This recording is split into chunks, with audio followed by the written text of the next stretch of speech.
I was talking to young conservatives in Washington, and I was asking them, like, who represents your worldview on the national stage? Like, which politicians are you seeing who speak your language and speak to you? And they were all across the board saying JD Vance.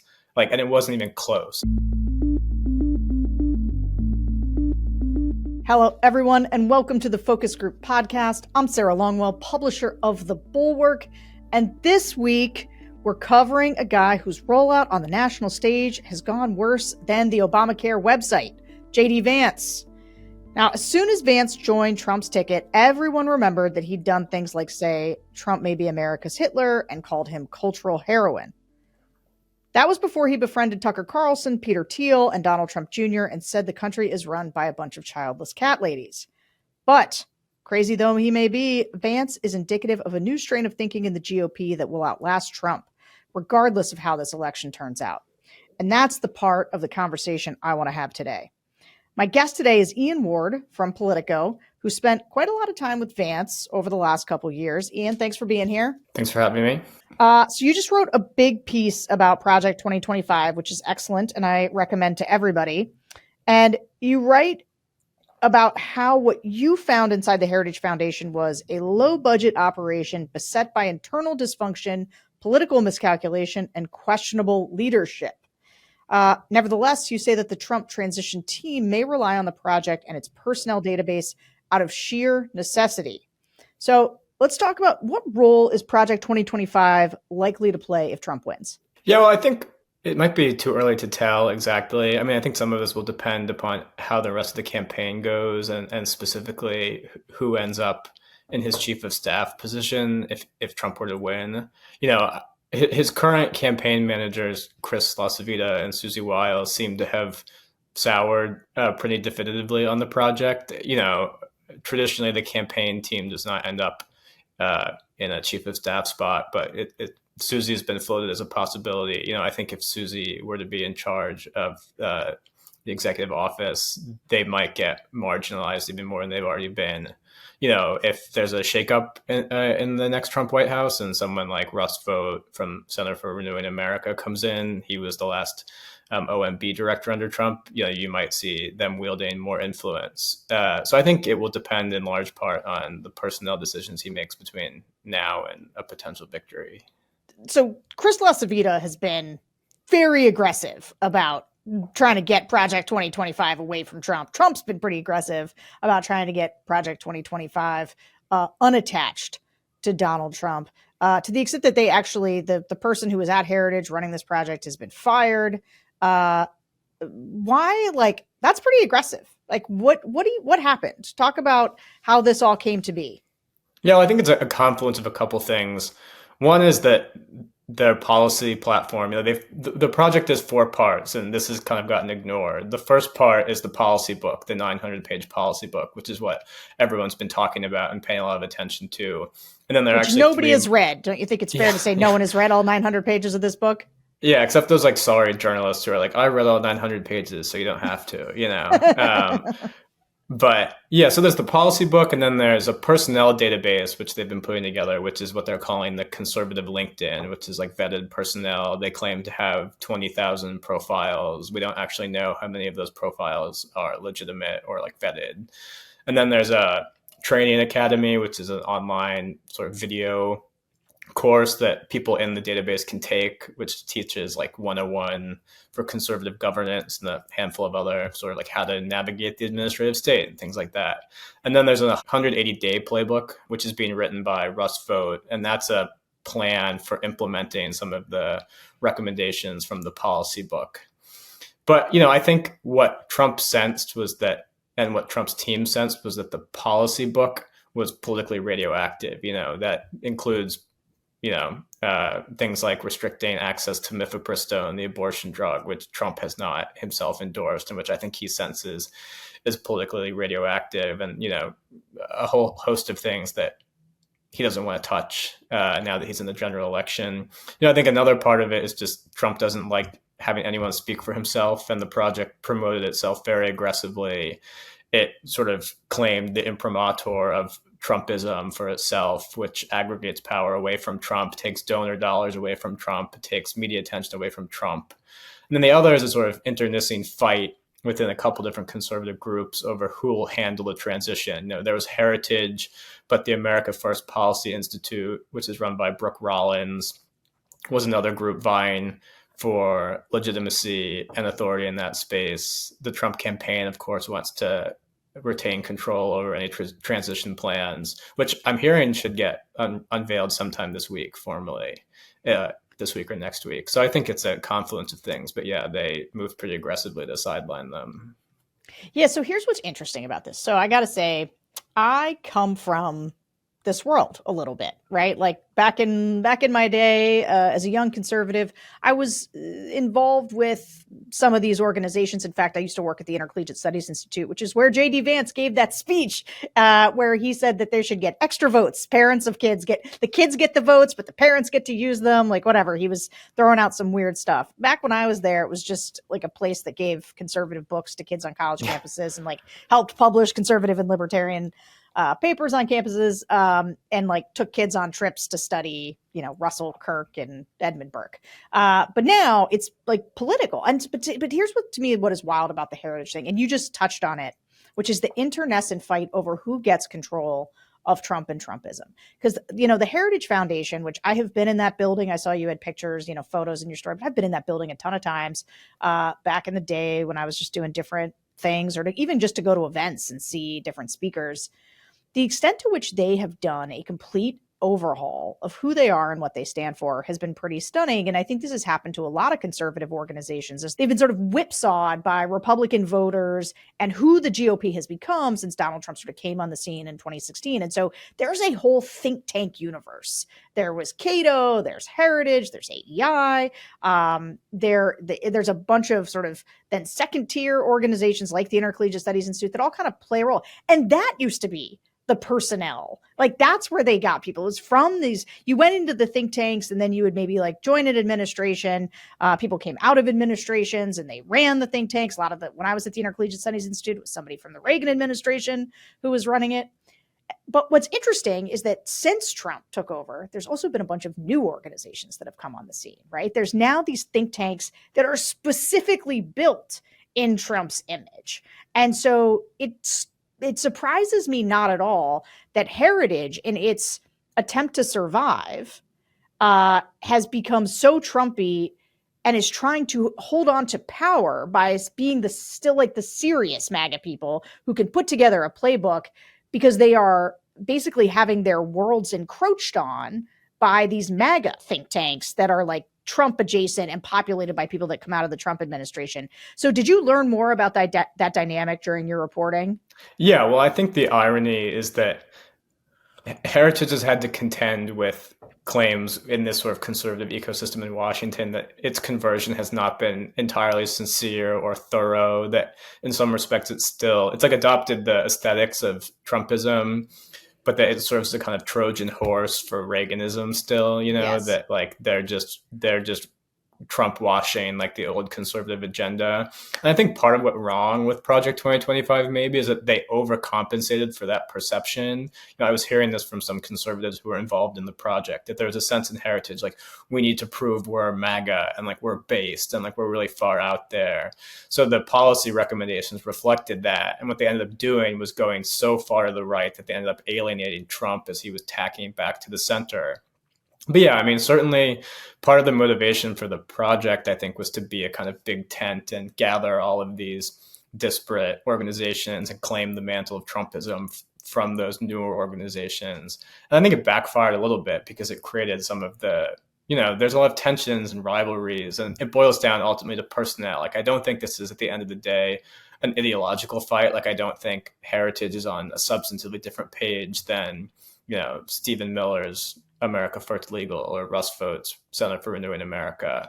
But there are personnel disagreements, which I think drove some of the demise of the project, which isn't dead, but it is certainly, damaged. All right. Well, I want to get into what a group of two-time Trump voters said about Project 2025. Before I do, I think one of the things I just want to say is we ended up being able to do this episode For a long time, people were asking us, well, what do you hear in the focus groups about Project 2025? And I was like, nothing. Like every now and then someone might drop it, but they were like somebody who was either super online, highly informed, which is just not that rare. Like you usually get kind of a median. But after, it was like during the period of time where there was a fight over Biden stepping down. And voters were like, why are you talking about this? Why aren't you talking about? And Project 2025 became the thing that everybody, like the zeitgeist just grabbed it, dragged it down. And then all of a sudden, it is in the focus groups all the time. And so we went from just never hearing about it to hearing about it a lot. And so let's start with what Trump voters said about it. Let's listen.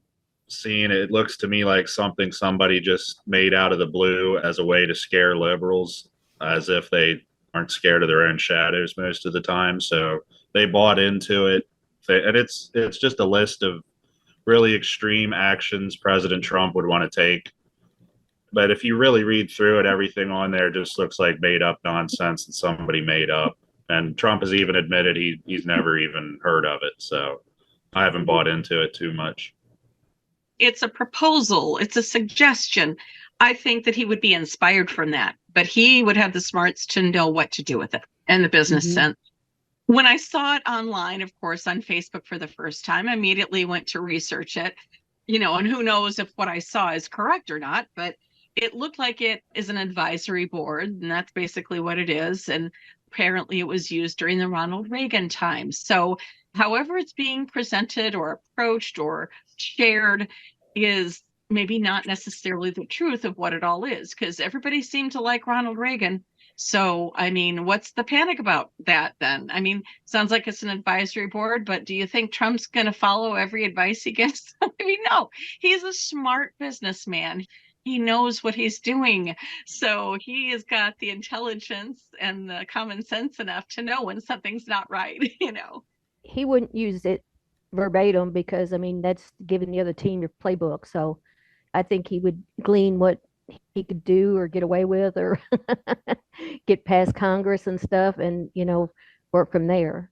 So about half this group of Trump voters had heard about Project 2025. And I would say that number is much higher now in sort of swing groups and certainly in Democratic groups where they're talking about it all the time. But I was kind of surprised to hear Trump voters had heard about it and gone and kind of looked it up to be like, is this scary? What's happening? And they had these variety of opinions that kind of came from their own preconceived views of Trump. Either he's too smart to take it seriously, or you would never take this because it's just giving the other side your playbook.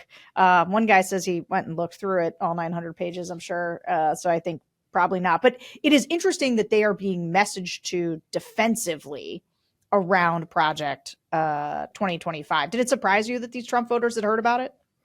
No, the interesting thing listening to those people is that all of those points of views were actually represented within the conservatives who I talked to who are in the Project 2025 coalition fold. You heard some people saying it's a ton of hype, none of it's all that substantive. I heard some people saying, it's just advice. He'll take what he wants. He won't take what he wants. I heard other people saying, he's going to keep it. He won't touch that thing with a 1,000-foot pole, So that was a sort of interesting dynamic. But, I think the hype cycle around the project got incredibly out of hand, and that was from both sides, right? That was Heritage and people on the right talking up the scope of this project and saying this is a generational attempt to institutionalize Trumpism, to rationalize his program. We've never done anything like this before. We've published the policy mandate going back to the Reagan era, but we've never done the personnel database, so a lot of hype coming from inside Heritage. And then Democrats and Biden and Harris obviously glommed onto it as a point of attack, saying, this is a sweeping campaign to, undermine democracy and implement autocracy. And the truth was neither of those really the case. It was a fairly standard think tank led project that suffered from all of the issues that think tank projects suffer from, and there's a sort of fundamental tension there. You have a think tank dictating policy to a political organization, the Trump campaign, and there's always going to be a sort of mismatch there. So, I wasn't surprised to hear people, Trump voters specifically reacting defensively to it. I think they're responding to a lot of the hype that came out of Democratic circles, but the hype certainly was shared by all sides. Yeah, I mean, it is wild to see something like a 900-page policy proposal and transition team deep enough in the zeitgeist that just like people are arguing about it. That's one of the. It's just I know things are really breaking through. The number of things in these groups that are all we're talking about in Washington, and then you go into a group and you ask about it, and people are like, I have no idea what you're talking about. That happens all the time. So it's like in the zeitgeist. Now you wrote even before he was on the ticket and before Project 2025 became so prominent that JD Vance is plugged into the new right think tank ecosystem in Washington, D.C., of which Project 2025 is only one part, right? Vance, he even wrote the foreword to Heritage Foundation President Kevin Roberts' book, which, by the way, gets confused. Sometimes people think he wrote the foreword to Project 2025, which is not the case. He wrote the foreword to Kevin Roberts' book. So what role do you see Vance playing in governing in a second Trump administration? Do you think he could be like a MAGA Dick Cheney? Or do you expect them to sort of distance themselves from Vance or something that Vance is so obviously tied to? Yeah. Well, to give you some context for this answer, the reason I started paying attention to Vance was because I was talking to young conservatives in Washington, and I was asking them, like, who represents your worldview on the national stage? Like, which politicians are you seeing who speak your language and speak to you? And they were all across the board saying JD Vance. And it wasn't even close. It was like JD Vance and then no one for 10,000 yards. And then like maybe Mike Lee or like Marco Not Ron Rubio. DeSantis. No, this was DeSantis was sort of cooked at this point. Yeah. Never really seen as like an authentic new right guy, like wasn't really plugged into these circles as closely as Vance. And Vance is young too, so he spoke to the youth of a lot of these guys. But I think that gives some clue of what role he'll play in the administration. I mean, an answer to this question has to take into account a theory of how Trump operates, which is hard to theorize, right? Like, I think there's that joke about Trump being like a couch, like he bears the impression of the last person who sat on him or whatever. Mm-hmm. But I think Vance will be a very vocal voice for this new right view, and like insofar as Trump listens to the people who are in the room on any given decision, like Vance will be able to have direct influence on that. I think the VP historically has had a sort of outsized influence over national security, and Vance has been a very vocal anti-interventionist, foreign policy realist, skeptic of Ukraine.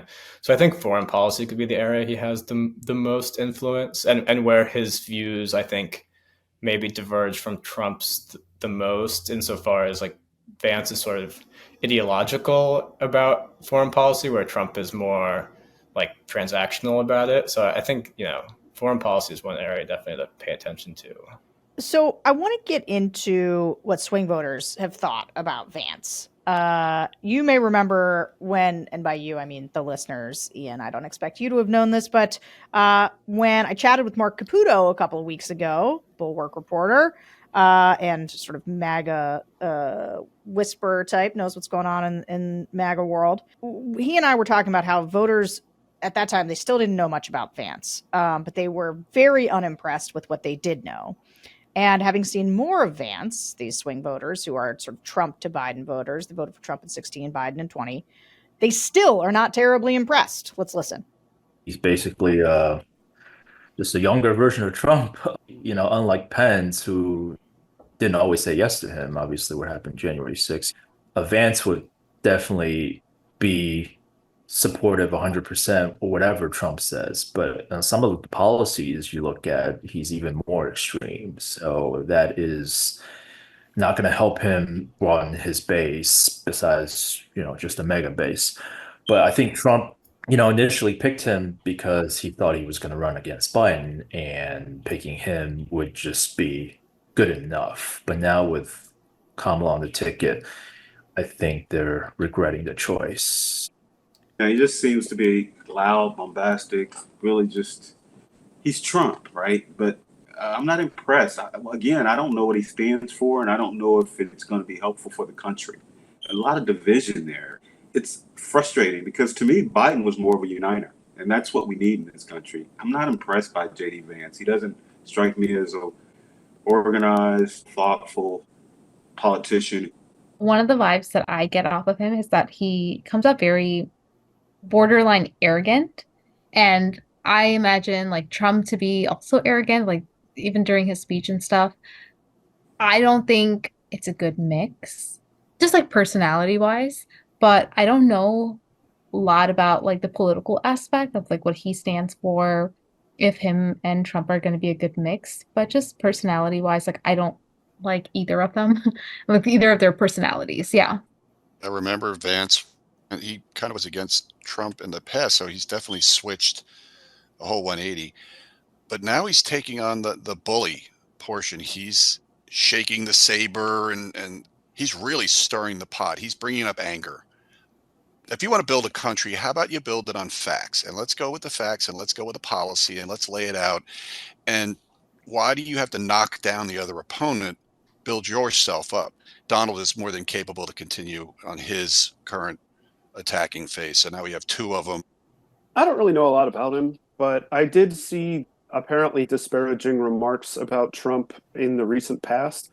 And so it tells me he's just kind of a sleazeball doing whatever he can to advance his career. I don't think he really cares about the American public personally. It's just very apparent that it's a pay-to-play community that they have going on there, just like, who was that one guy that Trump said his wife was ugly, and then, they're all friends again, too? It's just that, and Trump's speech said the same thing, too, I mean.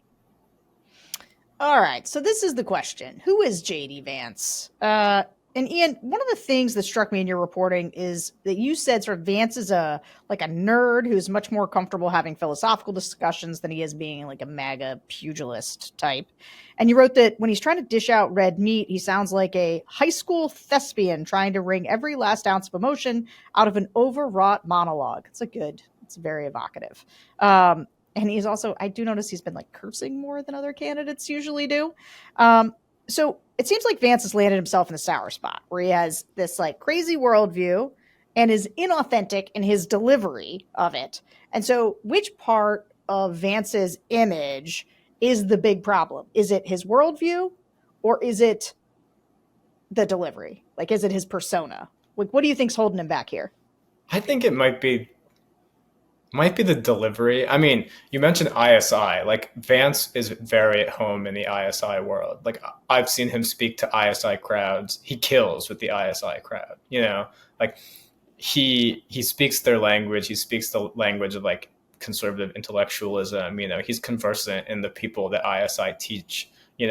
He's like reading the cool policy journals. He can like name check the people who are ascendant within this like very niche world of conservative intellectuals. Like the talk I saw him give at ISI was with Patrick Deneen, who's like a very hot political philosopher at the moment. And like they had a very interesting conversation with Kevin Roberts, actually, from Heritage. So that's like a world he's totally at home in. Like I think when he conveys his worldview in that setting, like people are on board. I think he struggles on the stump for reasons that aren't entirely clear. I think maybe his biography helps explain this a bit. Like, he came out of these very rarefied institutions. Like, despite his upbringing, he went to Yale Law School. Like, after Yale, he was on all the Sunday talk shows. He was like speaking at the Aspen Ideas Festival. He was like giving book talks at like liberal bookstores. Like I think he was in the Senate. Which is not like the pugilist house. I just don't think he's got at this point the muscles developed for that kind of like national stump speech, and especially not like opening for Trump. He doesn't have that Trump is like charisma down entirely. So I don't think we've seen him. Is charisma a thing you can get down, or is that a thing that one has sort of natural? Yeah. Yeah. I mean, it's kind of hard to imitate Trump. No one really has like the zip and zing that he does. So the like second rate imitation of it, I don't think plays very well. But I don't think we've seen him articulate his worldview in like a really fulsome way yet on the campaign trail. And like I think this gets to a broader question, which is like, was it smart of Vance as the figurehead for national conservatism to hitch his wagon to Trumpism so closely? You know, like there's a timeline here where like the vehicle for national conservatism, or like the new right, whatever you want to call his worldview, like was not Trumpism. You know, like you could imagine a future where he delayed that marriage, like waited 4 years, he became the speakerhead, they found someone new, like they tried to do it with DeSantis. But like, you know, think back to like Reaganism, right? Like movement conservatism hitched its wagon to Reagan and the Republican Party, and like that ended up working out for them, but they had to go through like Barry Goldwater first. So like I think there's a situation where you see that with Vance, where like you don't choose Trump necessarily, you wait, you find someone better suited, and then the thing takes off. But I think it's like a risk that he ultimately decided to hitch the national conservative wagon to Trumpism. I'm not sure that will work out for them in the end. So let me ask you something. I'm like a little hesitant to even go down this road, but as you were talking about Vance's profile, like I've had this thought a couple times, right? I grew up in central Pennsylvania. I didn't have the same upbringing that he did because he had a very troubled upbringing, and mine was like not troubled.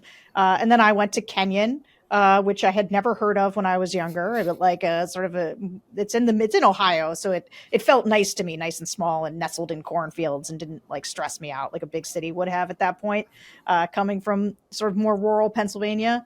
But then I went to work at the Intercollegiate Studies Institute, right? I spent 3 years at ISI, and I'm so old. You're like so young. I can just see how young you are, but I'm so old that at the time we didn't have smartphones yet when I was working there. And so we got all these free books. And so I would just sit there and read like The Road to Serfdom and like whatever. And I didn't know anybody in Delaware.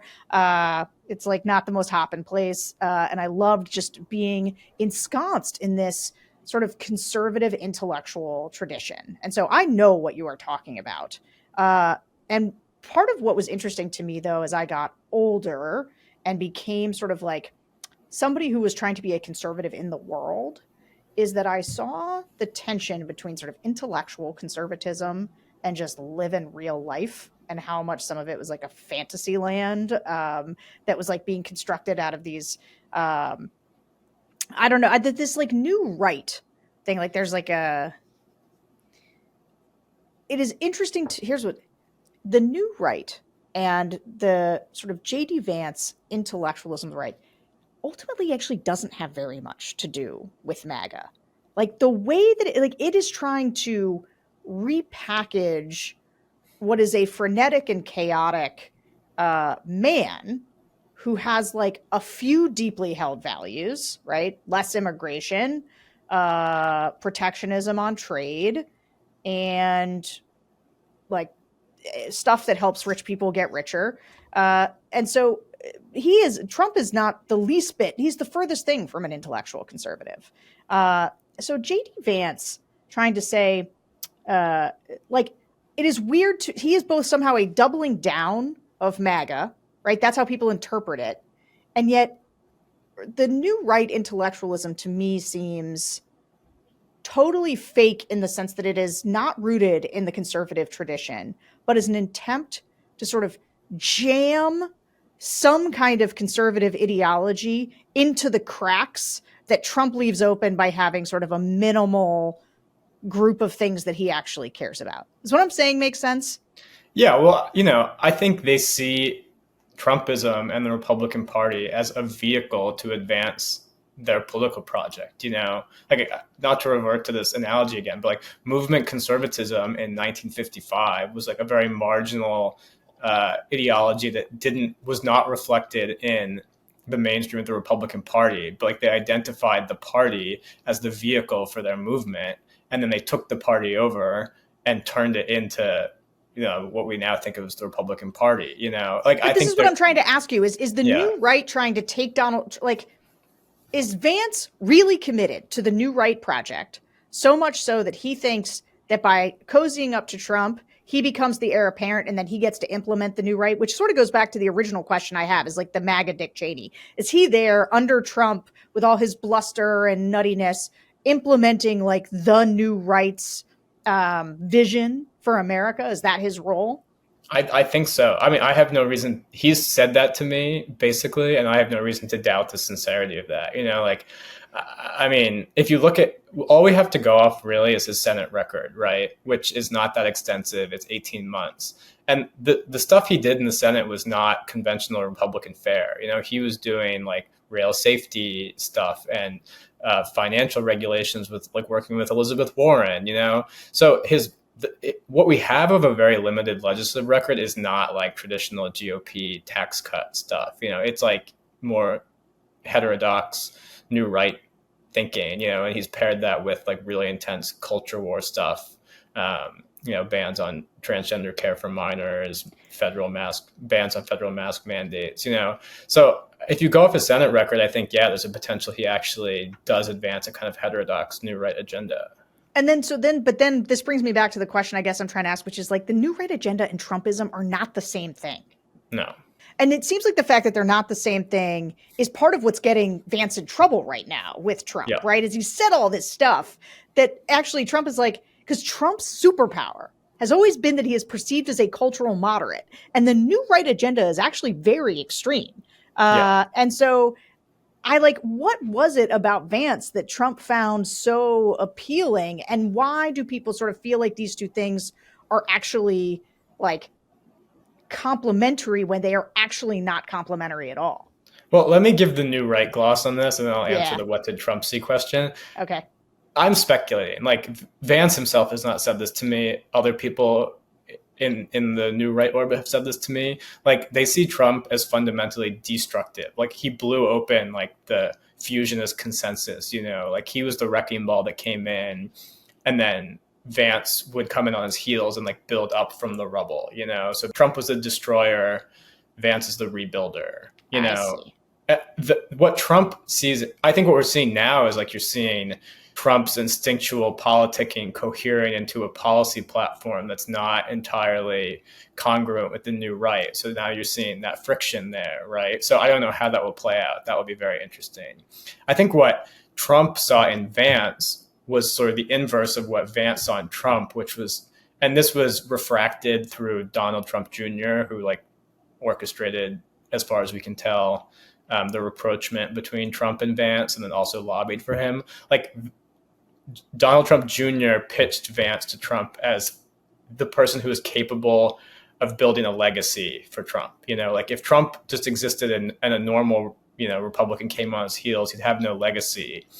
But if you hand the keys over to Vance, suddenly you have this whole like tradition opens up to you. This whole legacy opens up to you. You can be the first step in a right-wing revolution, that remakes America rather than like a one-off that disappears when like Mike Pence becomes president in 2028, So I think, these are kind of symbiotic ideas that Vance can build on what Trump did, and Trump sees him as able to carry his legacy forward.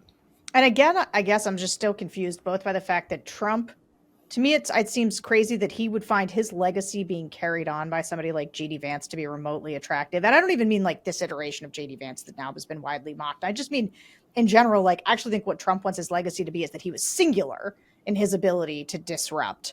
And like the idea that he's part of the opening of a new ideological project seems to me a shocking thing for Trump to care about. Like I think his legacy, he cares much more about, does he have a placard at Mar-a-Lago about how many golf tournaments he won? Like, yeah, but like, look at the people who are lobbying for Vance. It was Don Jr., it was Tucker Carlson, who clearly sees himself as part of a generational ideological project. It was people in Bannon world who think in these terms. It was Peter Thiel, who's thinking in like decadal, if not century-long terms. The people who are in Vance's court and who are in Trump's ear are people who view this populist nationalist revolution as like a generational, decadal, multi-presidential project. And all those people, they said this to me, they see Vance as the person capable of carrying that forward. So I don't know if that's what Trump's thinking, definitely, but the people who are lobbying for him certainly view it in these terms. Which actually I want to underscore, because you are effectively making what I think is an enormously interesting point and something that people should think hard about in terms of a lot of times people are asking themselves, why do these Republicans stick around Trump? Like, why do people still want to be part of his administration? But you are right. I think Trump has very few fixed principles. But this idea of him blowing things wide open so that new people can come in with their own ideological projects, people who do care. And I don't just mean the new cons or the new right. There's also like the free cons, and there's the I don't know. There's other cons. There's like a very, everybody sees Trump's disruption as an opportunity for them to become ascendant. And many of these people were the people that Heritage used to sort of keep out, right? Because a lot of this institutional conservatism, I can't tell you how much back when like these organizations were there to keep out the weirdos, right? Like they actually did have a mechanism for when they pushed out the Birchers. And yeah, look, I'm not saying that there weren't still some strange people, but it was a place that was populated much more by people who were like serious thinkers in a way that now it's like every fringe person just sees Trump as somebody creating an opening for their sort of view of things. Yeah.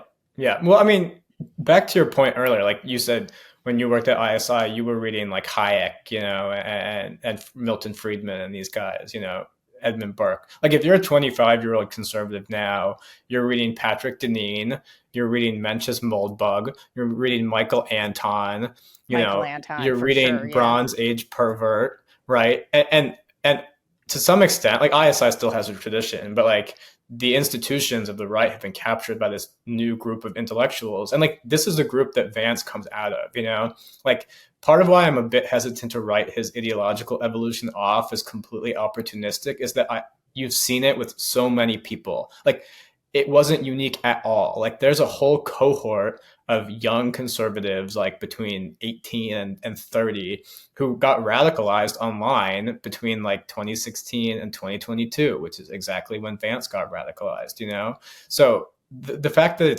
he's like one data point in a much larger trend here, which leads me to believe like something real is happening. And I think it has to do with the type of intellectual generation that you're talking about. Okay. And this is probably too late in the game to really do this, but I guess I should ask, now that we've gone so deep on this piece of the conversation, can you define like what are the top agenda items of the new right? Like what is that project about?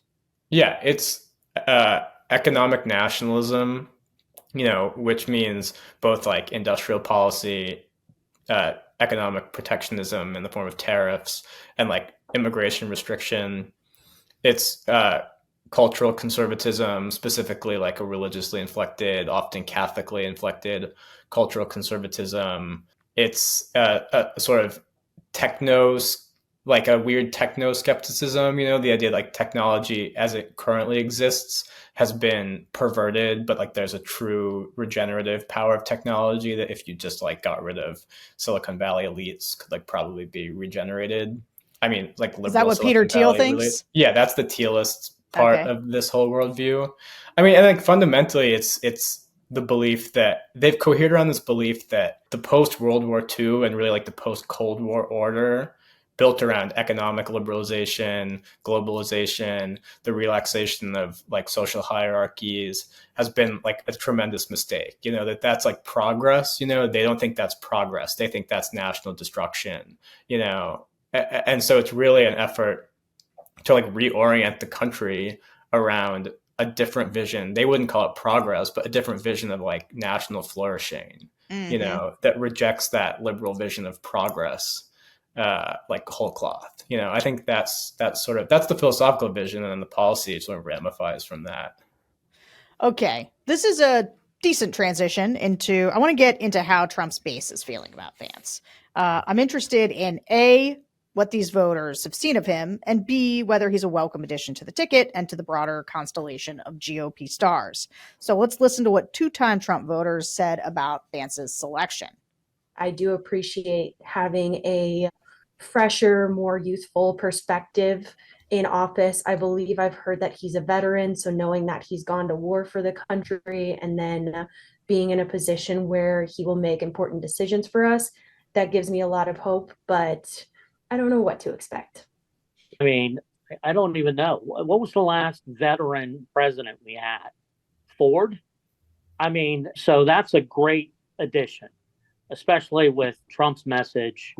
I think that's a great attribute. And honestly, with the exception of a couple things that you can pick and choose from, he's 100% in line with Trump's policies. So I think that's always a good thing when everybody's on the same page and you don't have somebody in the background trying to undercut you, So I like it overall. I would have liked to have maybe seen somebody, believe it or not, as conservative as I am, somebody a little bit more moderate to balance out Trump a little bit, especially on, the Roe v. Wade stuff. He's got very staunch Catholic beliefs on abortion. That limits us a little bit. I thought he was a safe pick, which I don't think is bad. Just Trump's the kind of guy who's a little polarizing. And I think there could have been somebody, I don't know who, I don't have a name, but there could have been someone who would have been like, oh, I don't love Trump, but I like this person. And I don't know that Vance is that, because Vance feels to me in a good way for Trump, but like a Trumper, right? He's going to try to flip Ohio red. He's got enough Rust Belt influence. Maybe he gets a little Pittsburgh, Pennsylvania, Michigan flipping red. We'll try. So I kind of feel like he's like young Trump, right? So he aligns really well, and that's good because there won't be conflict between them. Ohio is firmly red. I'll just put that on the record there. So one of the things that was interesting to me when I think there were a lot of Republicans who were genuinely surprised by the Vance pick, and you saw sort of like the howling and rending of garments from kind of the normies who again also still think that there's a place for them in this Republican party over the Vance pick, especially people who care about foreign policy, because they view JD Vance as somebody quick to abandon Ukraine. He belongs to this, as you pointed out, Tucker Carlson group of people that is oddly kind of seems to like Russia more than the average bear in a way that feels kind of strange. So as bad as Vance's rollout has gone in the rest of the country, though, Trump's base kind of was like, he seems fine.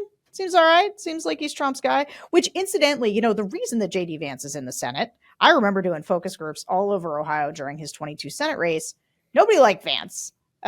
He was, there was a big 5-way race. And this guy, Josh Mandel, who was also a super MAGA weirdo, was mainly leading the pack until Trump endorsed Vance and pulled him over the line. And people were like, fine. If Trump says so, fine. And so, but the fact that the Republican sort of establishment was pretty mad about this pick and not getting a Rubio, it's like another version, just because this is the theme of this episode, of people thinking they can get something they want out of Trump. Like they thought people have been wanting to make Marco Rubio happen for a really long time. They thought he could slip him in under the wire here of Trumpism, or even Tim Scott. They would have been fine with a normie like Tim Scott.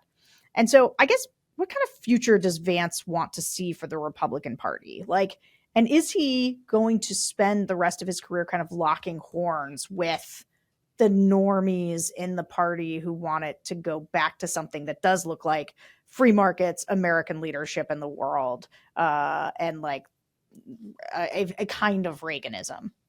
Yeah, no, I mean, I think he views himself as an insurgent. I think he sees himself as within the minority of the GOP now. He, like hating Mitch McConnell has become a cool thing to do within the Republican Party and like the MAGA wing of the party. But I think Vance really sees himself as like diametrically opposed in many respects to like the Mitch McConnell wing of the party. And I think it'll be interesting to see. I think another big X factor in how much influence Vance is able to exert if Trump were to win is who becomes the next Republican leader in the Senate. Conservatives have backed Rick Scott in a kind of 3-way race. I don't think they're going to prevail in that fight, but my understanding is that they're going to use Rick Scott to extract a whole lot of concessions from whoever ultimately does become the leader, and that could strengthen their hand significantly. And like if they do get some of those major concessions, I think you could see Vance working very closely with the cohort of sort of national conservatives in the Senate to advance some like really robust new right legislation. Like if they have Rubio Hawley, Mike Lee, if you add another seat from Ohio, Bernie Moreno is running in Ohio, and he signaled he would be aligned with the kind of Vance wing of the party. You could see the emergence of a real like new right bloc in the Senate, which could work very closely with the White House and like make gains gradually. Like it's not going to happen overnight, I think. But every I don't talk to. There are probably like 10 young conservatives in Washington who I've talked to who are like, yeah, like I really want to be like Reaganite, like the energy is not there. Like the energy is behind the Vance, Hawley Rubio wing of the party there. So Jim Banks too. He's another one. Yeah. Jim Banks is running for Senate. Yeah. And he'll be in the Senate, don't you think? Pretty almost certainly. And one of the things I remember, I read a couple of memos that Jim Banks had sent to Kevin McCarthy. And I remember thinking, this is the guy who understands the Trump project and knows how to turn it into an articulatable ideological project. Like, I don't know that I've seen anybody do it better than Jim Banks. In fact, I don't think JD Vance is particularly good at it. But Banks was very serious about figuring out how to be like, we are going to build a multiracial working class coalition that is ascendant in the United States in a way that I think Democrats don't even realize there is a Republican effort as part of the sort of nationalist, pro-worker, this like new coalition that's forming. I think it's funny. I think Project 2025 is interesting in the sense that it at least helps people understand that there is a broader ideological project taking place. I'm not sure Project 2025 is actually the one that ends up being. I think what Jim Banks is putting forward, building in the Democrats as the party of Wall Street, Republicans the party of working people, like that is much closer to where this is going. I talked to Banks actually for a piece I wrote that involved Vance about how these anti-Ukraine Republicans, many of them had actually served in either Iraq or Afghanistan. Banks was in the Navy Reserves, I want to say. Don't quote me on that. But he was in the reserve force. He deployed to Afghanistan. Vance was in the Marines, deployed to Iraq with the Public Affairs Division. And they both talked on the record. Banks talked to me about how their experience on the ground in the war on terror had like shaped their foreign policy thinking and really like radicalized them against the kind of neoconservatism that underlied a lot of like the Bush foreign policy. Sure. And like, so he doesn't just get the domestic policy stuff, he gets the foreign policy stuff as well. Like he's totally on board with the kind of Vancian realism. So yeah, those two together in the Senate could be a pretty formidable front for this project. Yeah, that's super interesting. Yeah. Okay, so I want to get into how the base thinks about Vance's flip-flopping on Trump and whether they were skeptical of his credentials because of it. That's not what we found, actually. They were cool. Let's listen. That's how politics works, because now we're all great friends. He also didn't like Trump in the beginning, much like Kamala with Biden in the beginning. So he had some derogatory comments, and I'm sure there's going to be a couple commercials made of those in the coming months. So one thing I've always loved about the Republican Party, Trump's even like this too, back in the day they were calling him flip-flopping on a couple issues, is I think, when you see Trump and you're only seeing news blips, 8 seconds, you can get an opinion about him. Then you meet the man in a room, you shake his hand, you really learn about his values. If that's why Vance now is more aligned, that's the kind of people we want. We don't want people to be, well, this is the way I think and I won't change and I'm headstrong. And if there's an issue that maybe someone 20 years ago thought a certain way, but now they've learned some more and now it's impacted their family and now they see what's going on. I want people in there who are willing to take information and change. So even for him to win Ohio, he probably already was starting to align with some more things closer to Trump, even previously before being a candidate consideration. I mean, those past comments will come back to haunt him. But I think what Kamala said was just more bitey, more evil, and it just, when I saw that and then he picked her, that just showed me that, wow, they're not really honest, are they now? It just doesn't give me a good taste in my mouth. It's like, oh, okay, I get it. But I feel that he's a little more spicier and a little more take charge than Pence. Pence is solid, good, strong, quiet, determined. But I think that this candidate will be a little bit more of a tiger. So we'll see. Got to say, that is the nicest thing anybody has said about Mike Pence in a focus group in a really long time. Usually people are pretty tough on him. So I did, with my team here, we did an internal poll for some of our other work of suburban voters in swing states recently. And by a 60 to 24 margin, voters thought Vance's conversion on Trump was a politically expedient move and not a genuine MAGA conversion. Although, as we've just discussed, the MAGA conversion, like if you really dig into it, that's not quite what it is. But only 25% of those intending to vote for Trump think it's a politically expedient move. So most of Trump's base buys the transformation. And I got to say, I've always said, for a lot of Trump voters, they started out not so hot on Trump either, right? And so there's a lot of grace among Trump voters for people who have made that conversion, because many of them made it themselves. Whereas with swing voters who converted themselves away from Trump, it's one of the reasons I think Vance does why they dislike him so much is that they went the other way. So sort of, that makes sense. But maybe to cap off this conversation, maybe you could walk us through how Vance's conversion took place. And like who some of these big influences were on him. Because I got to say, in 2016, he, like me, was a never Trumper. And in fact, I'm not on TikTok because I think it's Chinese spyware and you should get your kids off it. But one of the funnier things that I've seen is people taking his statement, "I'm a never Trump guy," and turning it into a music video. Like there's all these people dancing to a remix of JD Vance saying, "I'm a never Trump guy. I'm a never Trump guy." So just like walk us through it. How did he go from JD Vance then to JD Vance now? Or was it not a real conversion? He just didn't like Trump. Well, I can say what he's said. It's like impossible to get in his head ultimately. What he's told me and other reporters is that his conversion was kind of twofold. One was he saw that Trump was right on the issues he cared about. Like he was right on the foreign policy. He was right on the trade stuff. He was right on the China stuff. He was right on the culture war stuff. And, and he was, over time, they saw that he was like the right vehicle for these ideas, and that the hysteria around his like personal shortcomings had been overhyped. So that was half of it. The other half was that he was at this point like ensconced in these really elite liberal worlds. And he says watching the liberal reaction and the never Trump reaction to Trump like totally radicalized him as well.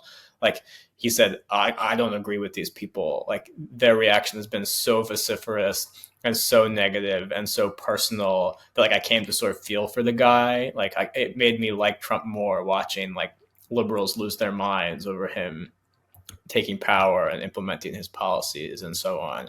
I mean, he's also gotten sucked into this world of like right-wing conservative intellectuals. He was like reading people like Pat Deneen and Curtis Yarvin, who are articulating this sort of ideological superstructure to the Trump phenomenon. And like he says, that helped him articulate this critique in a new light.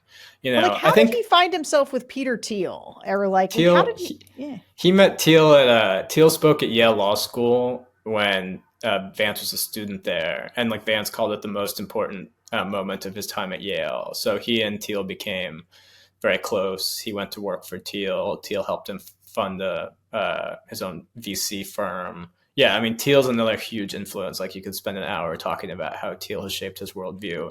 He converted to Catholicism in 2019, which Thiel played a big part in it as well, and that I think hastened his political conversion as well. I mean, here's my gloss on Thiel. Sorry, did Thiel convert to Catholicism? Thiel's not a Catholic. He's like non-denominational. Yeah. But he introduced Vance to this guy Rene Girard, who's a Catholic apologist, and like Vance has cited Girard as an important part of his Catholic conversion. Here's like the gloss I give on Vance's conversion. Like even if Vance's conversion was not authentic, like if Vance doesn't really believe the ideas that he claims to believe, or he adopted them for opportunistic reasons, like those ideas are eventually going to find a figurehead who authentically believes them, right? Like every young conservative is stewing in this stuff now. And accusing Vance of opportunism is probably good politics for this election. But in 10 years, when you have someone who's a true believer in this stuff, unless you've come up, both among the Democratic crowd and the Never Trump crowd, unless you have a response to this idea, the set of ideas he's proposing and the worldview, a counter to the worldview, it's not going to go away, So accusing Vance of opportunism is in some respects just kicking the can down the road on the more substantive policy questions that he embodies. So it's a double-edged sword, I think. Why not take it seriously is kind of my question. There's no downside politically to taking the ideas he's proposing seriously, and the opportunism accusation, to my eyes, is a bit of a dodge.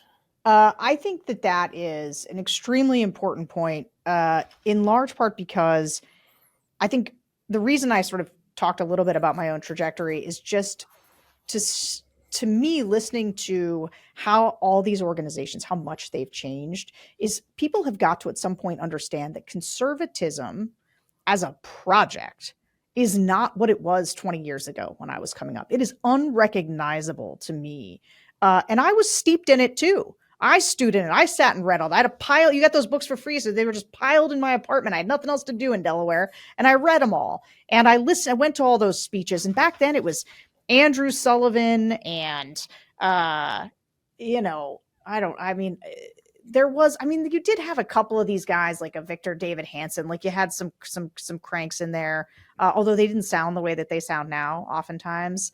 But I do think that there needs to be, I think the media or people who've long looked at the conservative movement may not realize just how much it has changed, how much that heritage has reimagined itself to combat or compete with or exist with the emerging MAGA intellectual, I'll say in scare quotes, think tank ecosystem.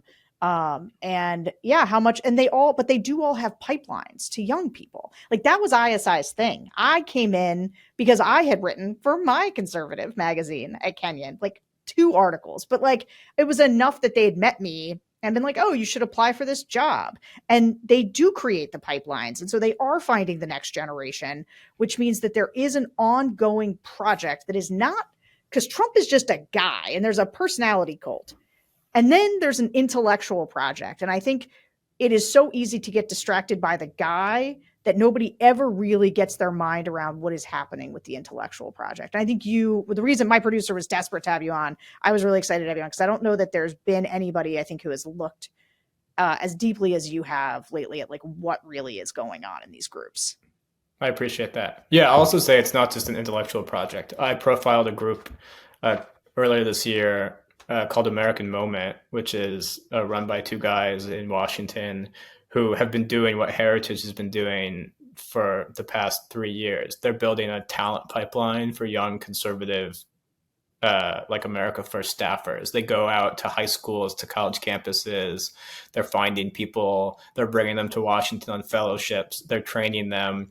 They're giving them that stack of books that you read, but their own stack of books. And then they're plugging them into, and they've been doing this for 3 years, plugging them into House offices, Senate offices, think tanks, conservative nonprofits, conservative businesses, and saying, hang out here for a couple of years, and when the next Republican administration rolls around, they're all there, right? So it's not just an ideological project, though it is that. It's also a personnel project. It goes deep. It goes very, very, very deep. Well, I suspect we have only just scratched the surface, but this was an enormously interesting conversation. Ian Ward, thank you so much for joining us. And thanks to all of you for listening to another episode of the Focus Group podcast. Remember to rate and review us on Apple Podcasts and subscribe to The Bulwark on YouTube. We will catch you guys next week.